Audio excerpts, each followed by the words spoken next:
Hey, what's up, guys? It's me, your old buddy Canales, with another episode of Canales' Crazy Comic Corner.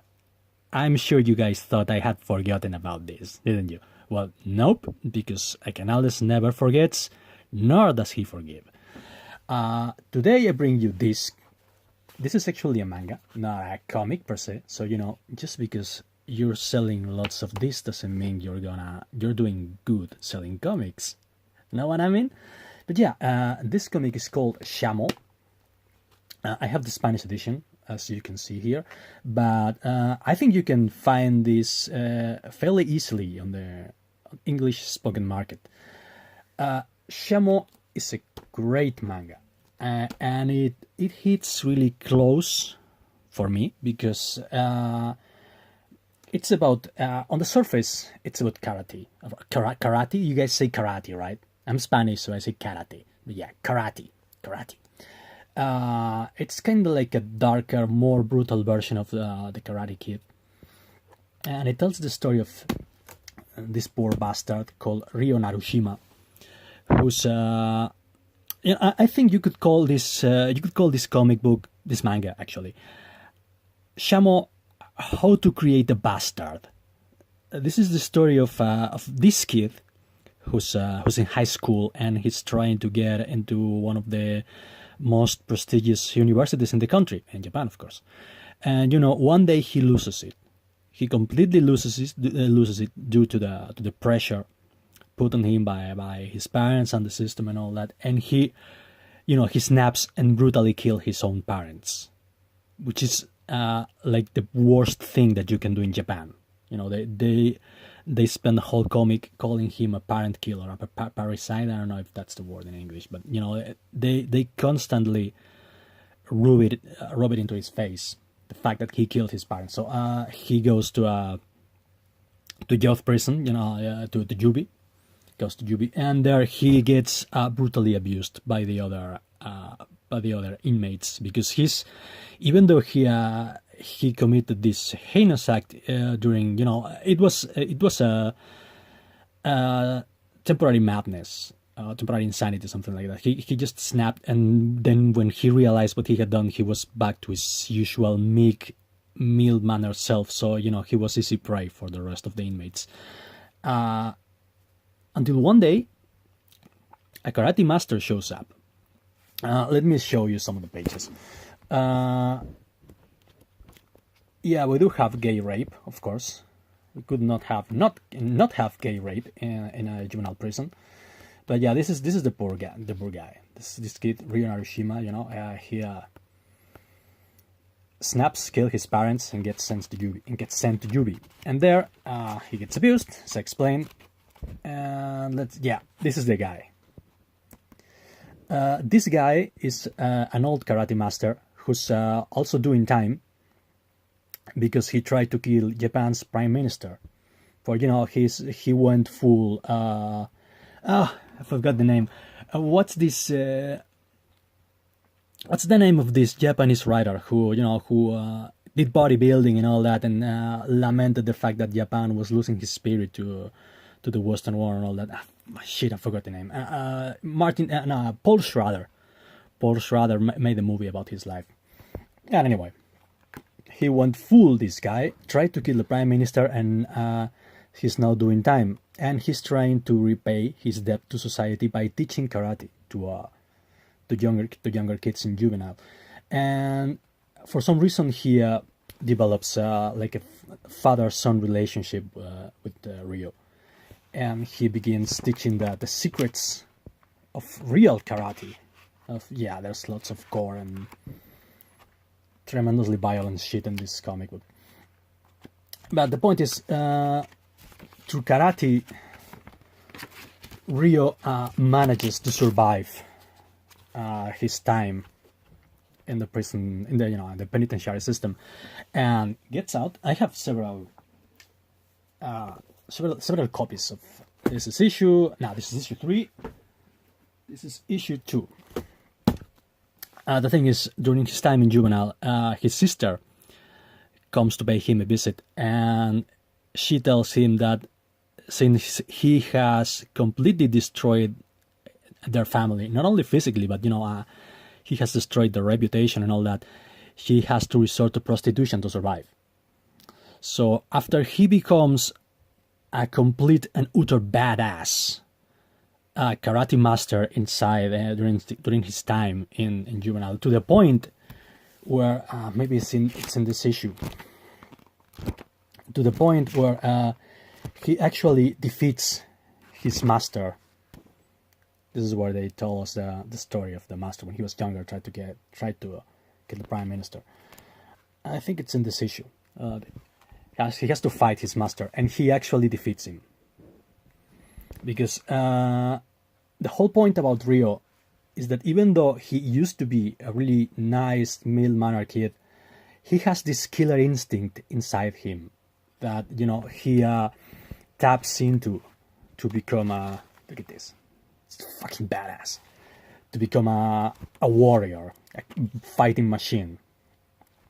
And the point is that the tougher he becomes, the less human he becomes, and he gradually becomes a fucking asshole. To the point that this is issue 3, there's like, I don't know, a shitload of issues. They stopped publishing it here in Spain, so I never got to see how the story ends. I just know that stuff happens.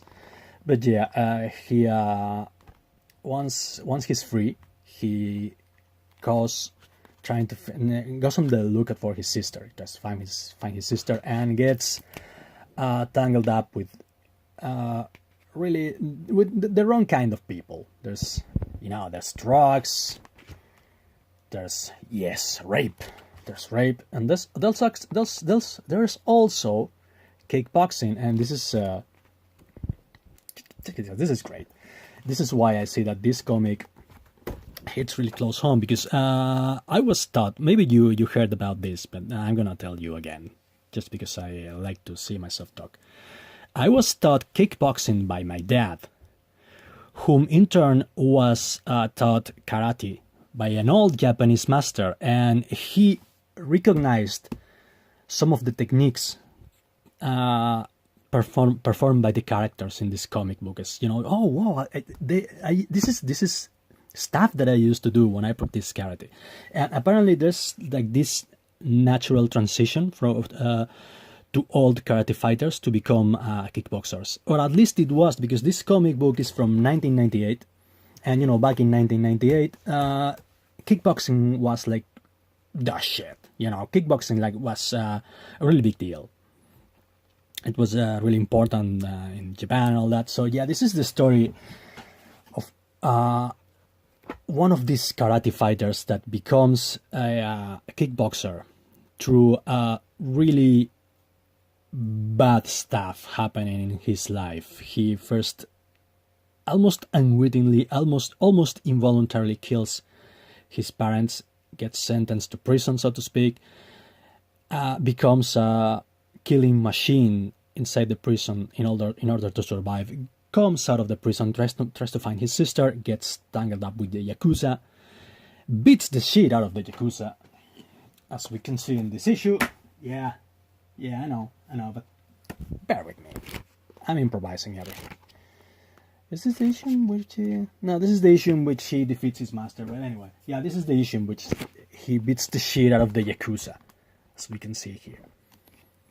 So he rescues his sister from the Yakuza, and while he's tending to her, trying to make her recover from the bad decisions in her life, he becomes aware of this thing existing, which is, it's basically a fictional version of K1. I don't know if you guys know, but K1 used to be, I think it still is, but I think it's kind of shit right now. But used to be a really big deal in Japan. Like the world's biggest, most important kickboxing tournament. Really big guys, tough guys beating the shit out of each other. So Ryo finds out about this thing and says, he's kind of like Pain in the original Chuck Dixon run.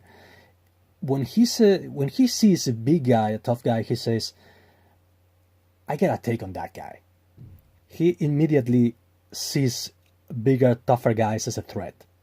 It's like this thing that he learned in prison.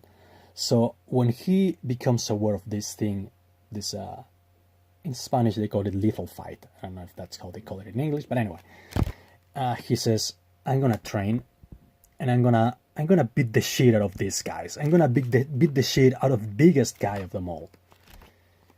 Which, yeah, he's not in this issue, but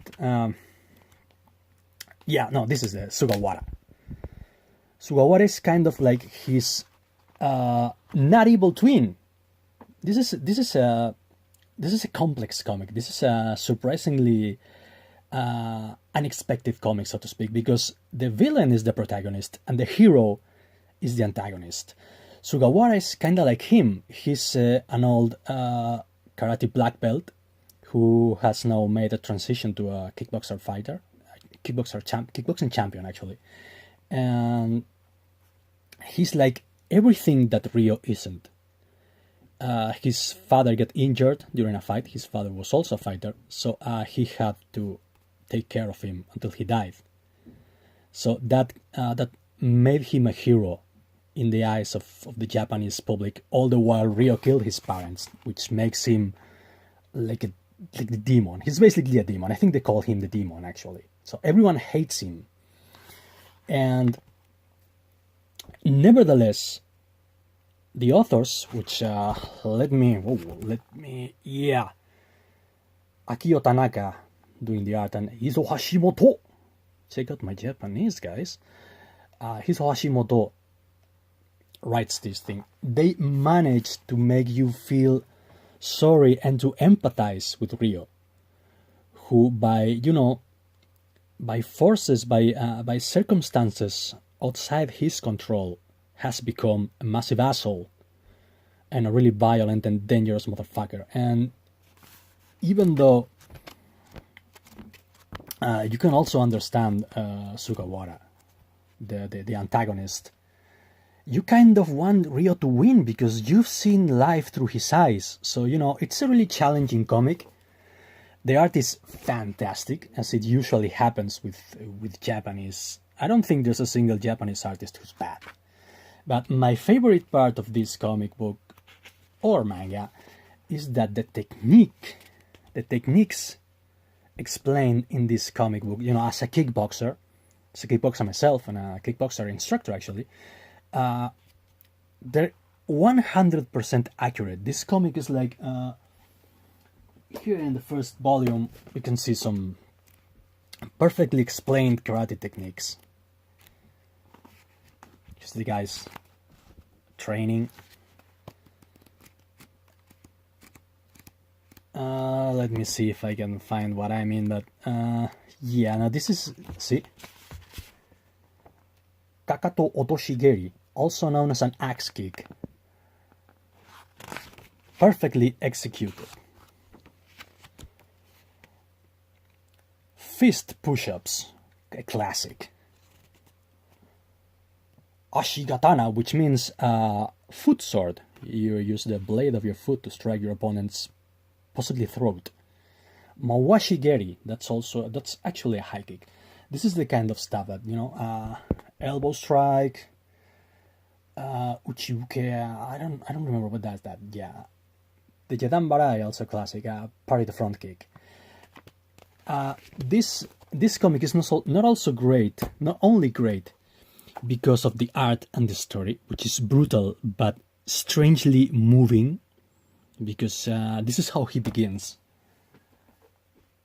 and this is how he ends. This is only volume 3, there's a shitload more, but you can see this transformation through his eyes, and it's brutal, it's heartbreaking, it's also touching. You can empathize with the guy, you can understand how, you could call this comic how to make a kickboxing monster, so to speak. But yeah, I completely recommend this manga. Shamo. Shamo, it's actually a fighter cock. Is that a thing in English? A fighter cock? I think game foul is the term. But yeah, in Spanish it's called Shamo fighter cock, something like that. Because yeah, it's the it pretty much explains the personality of Ryo Narushima, because he has to be the biggest cock, the biggest cock around. The moment he sees, as I explained, he sees someone who looks bigger and tougher than him, he has to fight him. He has to reaffirm his own toxic masculinity, perhaps. But yeah, I only reviewed loosely the first 3 volumes. There's a lot more. There's also Muay Thai involved at some point, even Kung Fu. It's like, it's of the martial arts sports subgenre. So yeah, it's one of those comics like Baki the Grappler, or yeah, I completely recommend this manga. Go read it. And the good news is that it's available for you in English, and it's not too difficult to get your hands on. So yeah, go for it. Yeah, that was all for today. I'm gonna go to the gym myself and punch the bag for a while, because I feel inspired, guys. I feel really inspired. Anyway, take care and stay awesome.